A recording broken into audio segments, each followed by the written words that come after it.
Hey guys, welcome to JoeGa Fitness with me, Joe, and to this Yin Yoga class. So if you've never done Yin Yoga before, I do hope that you enjoy it. There is no expectation from you to know anything. You just need to be willing to relax and let go.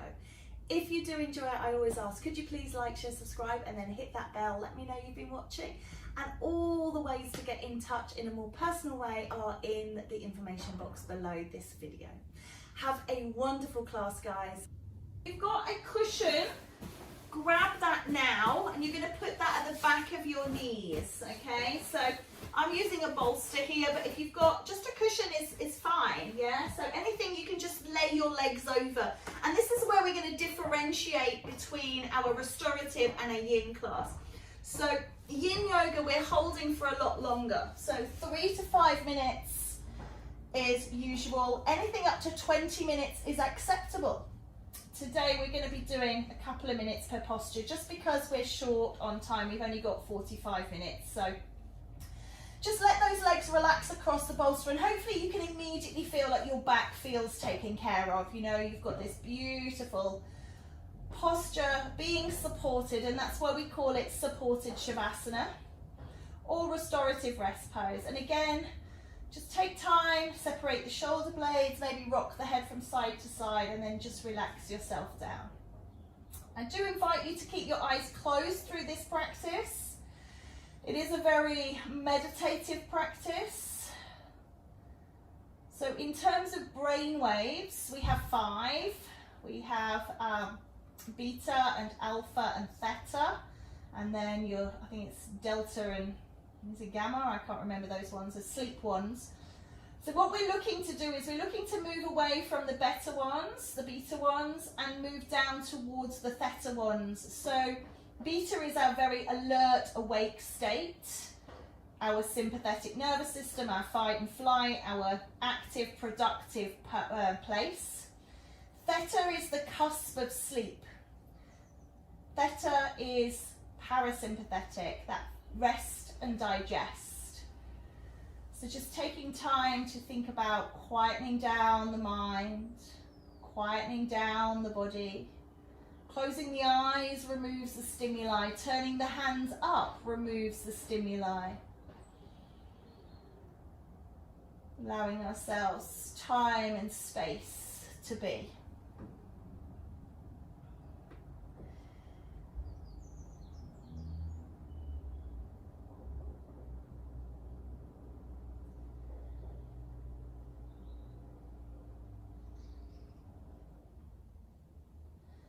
Don't be afraid if there are periods of quiet when I'm not speaking to you. I can't say quiet from, I can hear birdsong, I can hear work going on here. So, you know, there won't be absolute silence, but don't feel like we're disconnected. We're still very much there, just in a different capacity. So taking a breath now, slide your feet onto the ground and notice I've still got my feet over the bolster or over the cushion. So you've got a choice now. You can bring your feet onto that cushion.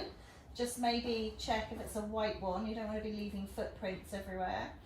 And drop your knees over towards one side. And notice how my feet are not touching each other, okay? They're staying hip width or shoulder width even apart.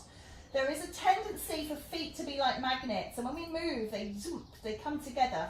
Resist that urge and let them rotate. One supinates, one pronates. And I'm looking to try and touch my foot with my knee. So that's how wide my feet are apart. And I'm kind of resting that top inwardly rotated hip down upon. And then I'm going to turn my head in the opposite direction. But you don't have to do that. You can keep it in the same direction if that feels more comfortable for you, okay? Or you can leave it in neutral. And then once you're in position, just start to notice your breath. We have 3 principles in Yin. The principle of time, we've talked about this already, in so much as we hold the postures for 3, 5, 20 minutes, whatever it may be. We also have the principle of stillness. The idea with Yin Yoga is that it works with kind of hyaluronic acid production within the body, and that happens when we're still, and hyaluronic acid is related to youthfulness and longevity, but we only produce it when our body is perfectly still. Now, I know that's idiosyncratic because we are, of course, breathing, our heart's beating, so being still outwardly, skeletally, consciously, not to do with the unconscious self. And then the third principle of Yin is to do with stretch. So we're not looking to stretch in Yin, we're looking to release. So you have to kind of have a little dialogue with yourself when you're in posture as to whether you're stretching or whether you're releasing. Now, it's absolutely acceptable to stretch if you feel that you need that stretch. You have to ask yourself the question, what purpose does this serve? And if it serves a purpose for you, then go for it. But otherwise, just back it off, back it away from stretch. This is not Hatha Yoga. Hatha Yoga comes from the Ayurvedic tradition. It's from India. Yin Yoga is to do with Qi. It's from China. It's very different. So even though they share the word yoga, they are very different principles. And likewise should be afforded their own sort of set of rules and be acknowledged for that. But you also have to live in your body, so you have to decide, well, actually I like it stretching here, go for it. Don't let those principles interfere with your practice. Taking a breath now, just bring the head and the knees back to center. Making sure the feet stay wide apart, we're simply going to drop the knees to side two. And you might need to adjust, you know, one hip might be tighter in one plane than the other. So just allow yourself that, again, that's that kindness of self, isn't it? You know, I always liken it to teaching children, or, you know, if you were working with a dog, you know, you have to allow a certain amount of kindness for areas where things are not maybe happening in the way that you would want them to. Even in business, you know, if you're teaching somebody your job or a new skill, and they're not going to get it straight away necessarily, so you have to be kind. And we always seem to be really willing to extend kindness to others, and then we have this expectation of self that we're going to get it straight away, and we get frustrated when we don't and feel like we should, and absolutely we shouldn't. So, you know, just allowing that kindness into our lives just makes for, you know, less conflict with self and a better understanding of self and a happier life.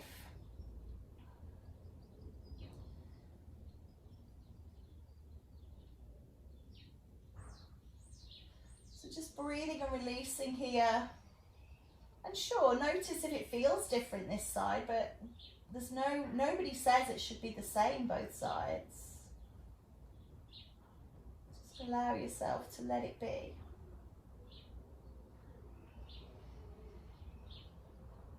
You've got one more minute here.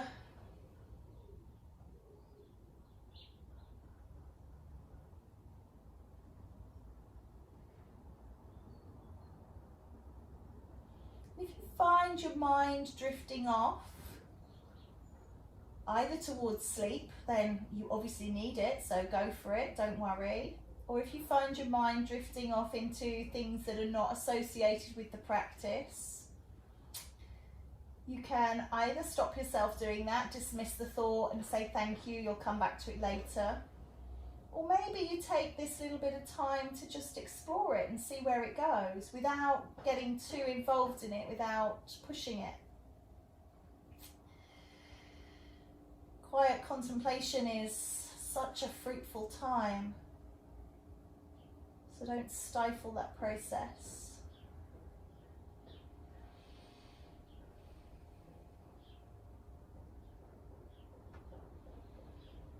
Taking a breath in now, please. Lift the knees back towards the sky. Bring the head back to center.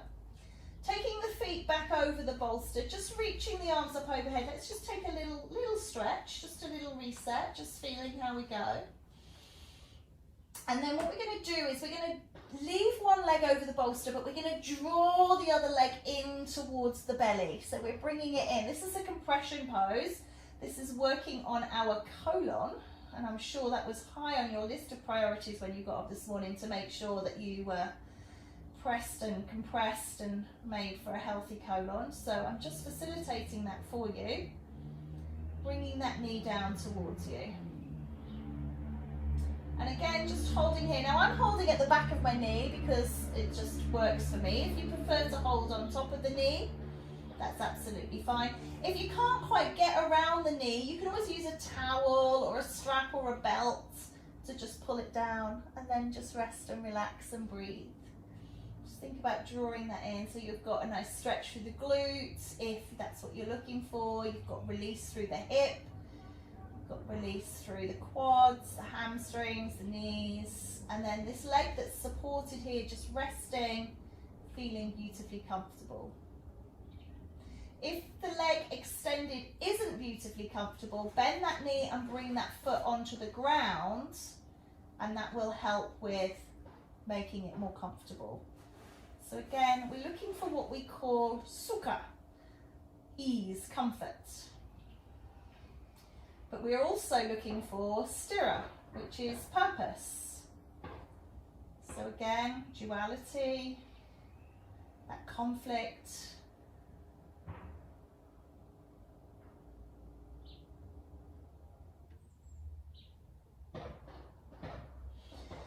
One more minute here, please.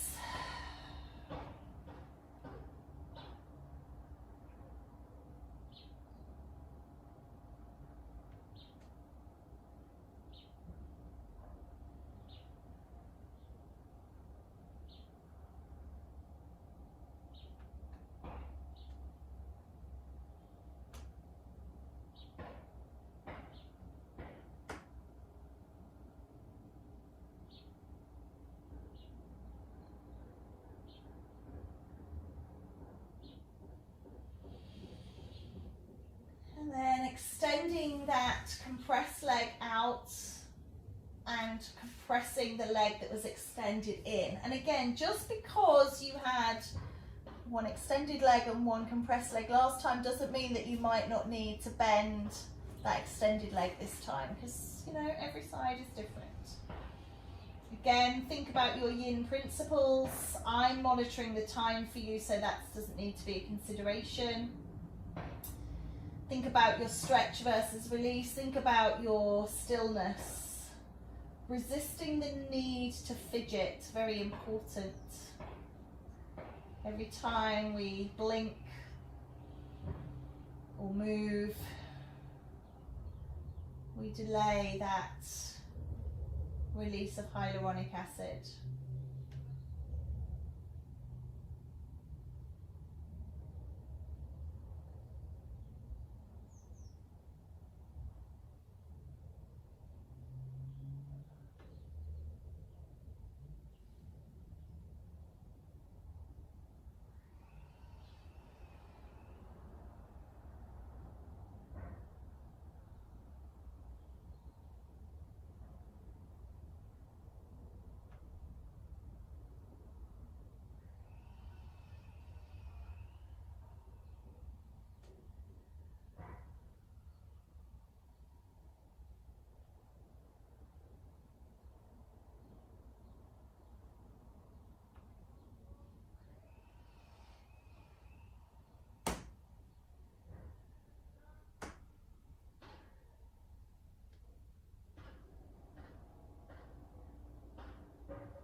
One more minute here, please.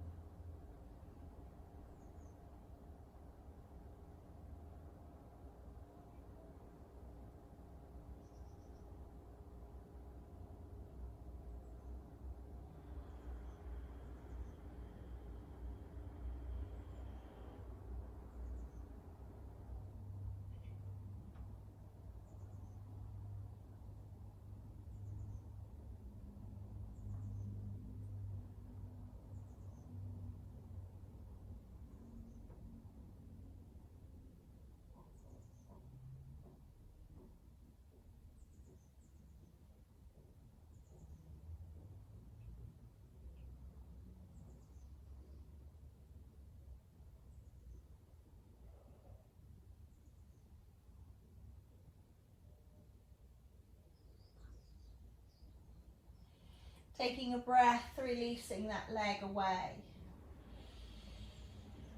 Beautiful work. Just maybe taking that quiet little stretch again, just to let yourself lengthen. Nice. And releasing off.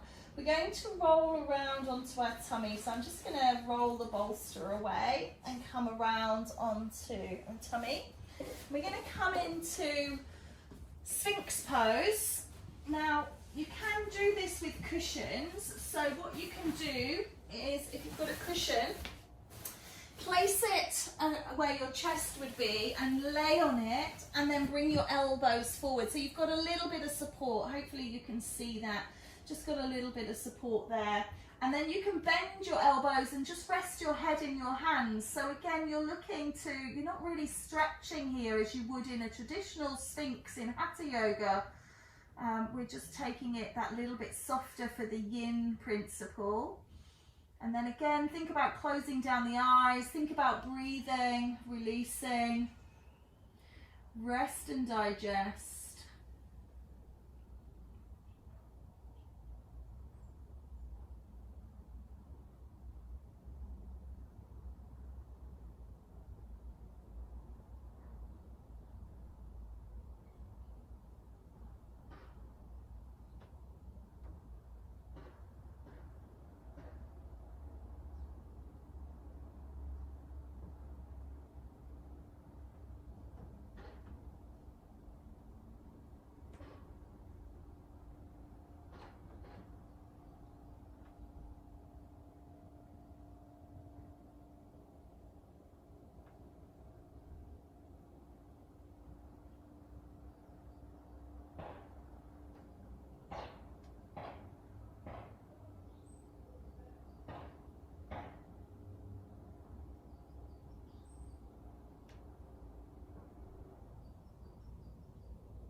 Taking one more minute here, please. So if you feel like you are wanting to change, when I give the 1 minute sort of time slot things, time notifications, then that's when you should, if you need to take it deeper or relax it off, that's when you can make those little changes if you so wish. Otherwise, stillness throughout.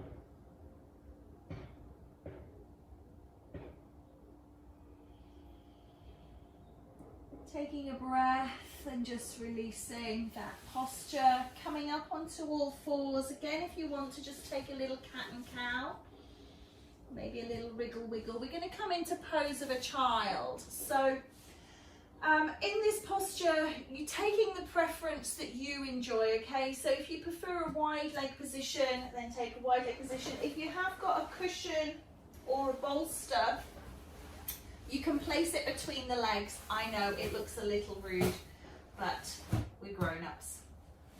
And then we're going to lay down onto it. So if you don't have a bolster, you just have a cushion, you can just bring that, just something that you can kind of come onto, just obviously because you're holding this normally in a child's pose, you'd be here for a matter of seconds, and we're going to be here for a few minutes. So just taking it however you wish to.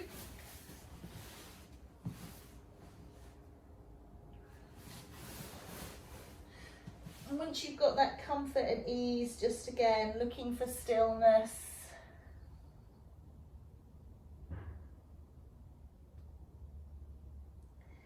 If your knees won't allow you to do child's pose for a long time, then please feel free. We have what's called the splat pose, which is where you kind of just go splat down, as if somebody's just picked you up and thrown you to the floor.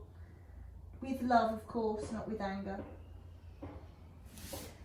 So, if your knees don't like child, then please take the splat.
Taking a breath in, just winding yourself out of this. Again, coming up, maybe you want to take like a down dog here, or we do have a posture that we just call dangle, where you can come up and just hold down.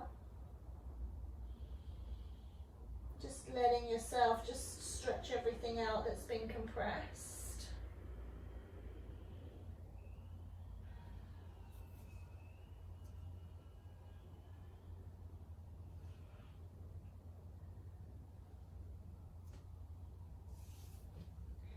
And then making your way back down. So we're going to come into yin twist. So sitting your pillow wherever you want it, or if you've got sort of a cushion, bolster. And then I want you to sit sideways, please. So you're going to be sitting in this deer pose. You can stack the legs one on top of each other, and I want you to really have your cushion or your bolster tucked right into your hip. It needs to be very close.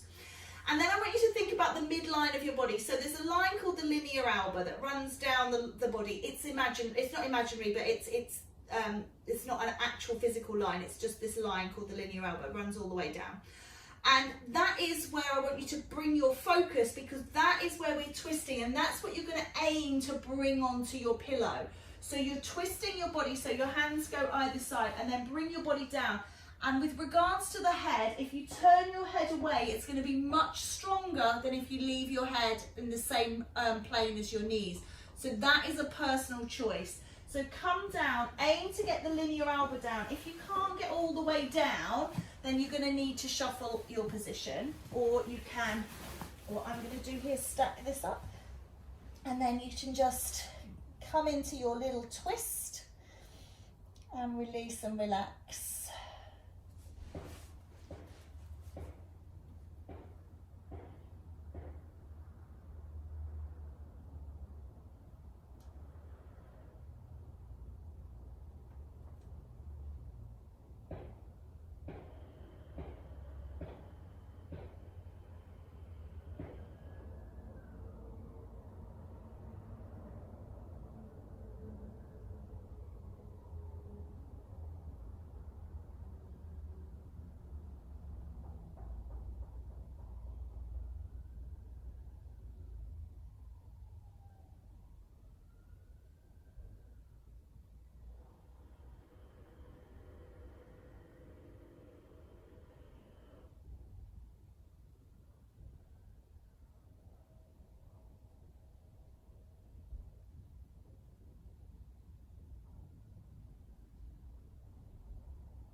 Taking a breath now, just coming up.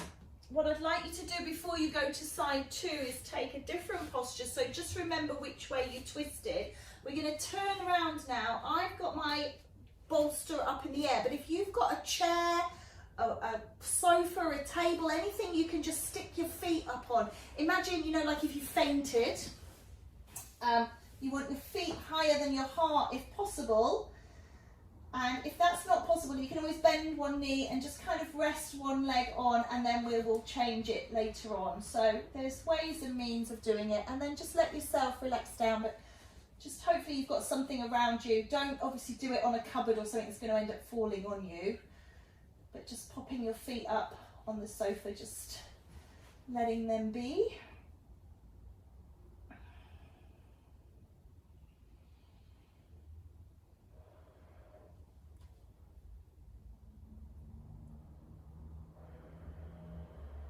Lovely.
Taking a breath and just gently lowering those legs down, moving with care and ease. We're coming into yin twist on side 2. So forgive me, I'm just going to turn my back to you just to set up, to show you. So again, pulling that bolster up tight to your hip, spiraling that imaginary line, and then you can turn the head away or keep it in the same plane. I'm just going to spin my setup round because my timer is in front of me here, and I might leave you here for half an hour if I don't keep my eye on the time. So just coming in and down. That's it. It can be a little bit tricky obviously for women because your boobs get in the way, so you've got to find a way to make yourself comfortable.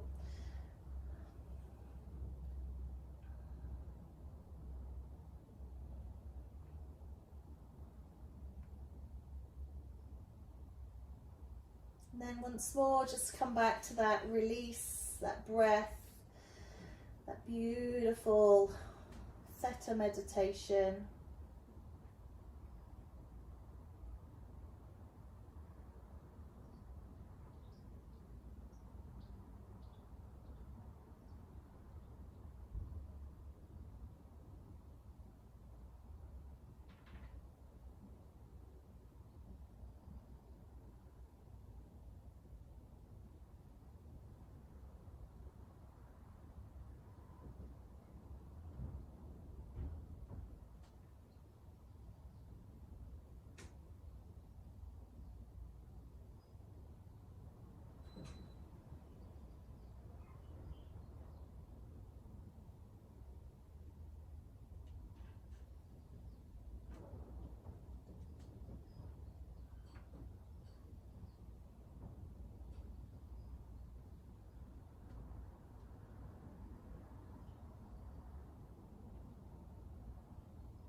a breath in now. We're going to lift up, bring ourselves onto our tummies. We're going to be coming into a position called frog. So you're going to be laying on your tummy. You might remember this as the recovery position if you've ever done first aid. So laying flat on your tummy, take your right hand down by your right hip and turn the palm up towards the sky. Rest on the right cheek and then you're turning your head to the left. Bring your left knee up in front and bring your left arm in front of your face. So we're not using the bolster or the pillow here, but of course you may place your head upon a pillow if you so wish, thinking about release and comfort.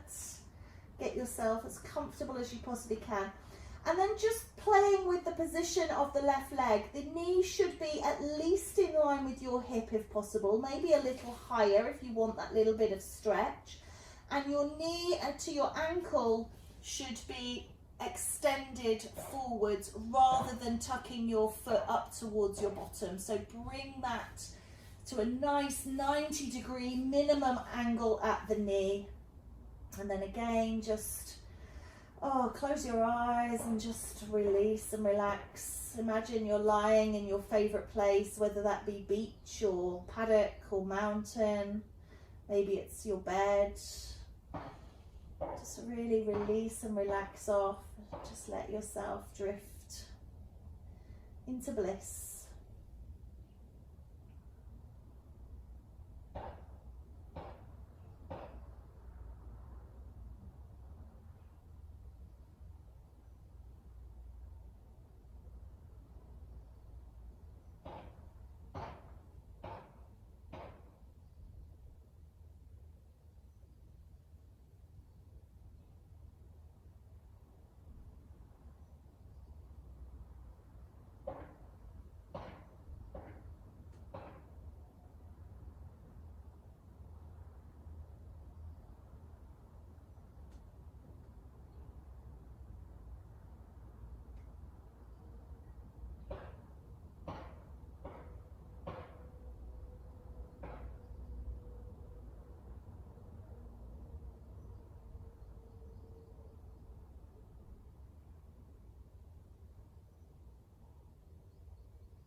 So just taking a nice deep breath in. To change position, we straighten the leg, we bring the left arm down, we turn and rotate the head. Left palm up, right knee up, right arm up, on the left cheek facing towards the right. And then once more, just allow yourself to settle down. Again, I'm going to just spin myself around so I can see the clock, making sure that we have equal time in each posture. Just take a moment to settle yourself.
Let us take a breath in and relax that position. We're just going to roll over onto our backs, coming into supported Shavasana again, just popping the bolster, the cushions, whatever it is you've got there, the back of the knees, or you can of course bend the knees and just rest the knees against each other. If you have nothing to support the legs, then you can take the play out of the lower back by bending the knees. And then just again, settling yourself down, opening your heart, turning the palms up, closing the eyes. Just following the breath.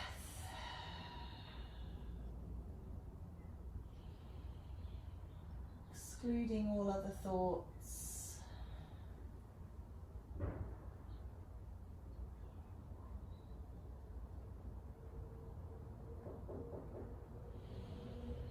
Just breathing long and slow and deep in this meditative state. Really allowing yourself to melt down into your mat and taking this beautiful relaxation. Smiling to yourself, the sheer joy of doing nothing.